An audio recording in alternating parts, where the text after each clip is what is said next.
You want to see everything from 1989? No, perhaps 79. Fantastic. That's very helpful. Oh, stop. I was right. Belly and I worked on this very problem. Belly? Yeah. As in William Bell, founder of Massive Dynamic and one of the richest men on the planet. He and Walter used to share a lab together. Loved clothes. Awful odor. We posited a spectrum of waves lying outside of the range of those already discovered. We hypothesized that these waves could be used to communicate information. The government, of course, was extremely interested. It was a brilliant idea, a theory, but a good one. They wanted to use the network to send their most clandestine information. Because if no other government knew the spectrum existed, they couldn't listen in. Yes, and they called it the Ghost Network. But they asked us to take it one step further, to develop a method where they could transmit directly from one person to another.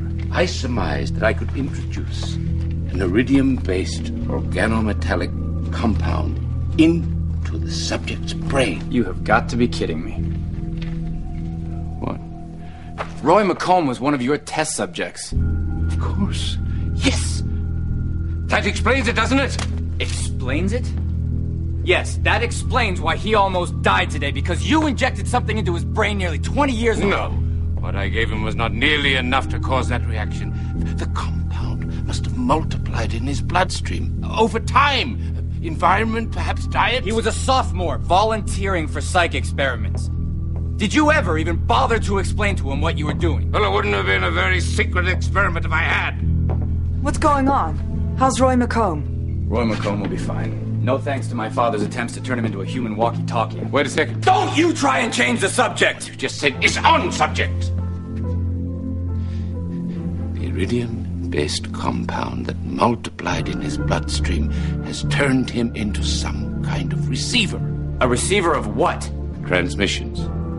Someone else, it seems, and I'm somewhat jealous of this, has perfected our ghost network and is using it to communicate. Our dear Roy is merely overhearing what they say.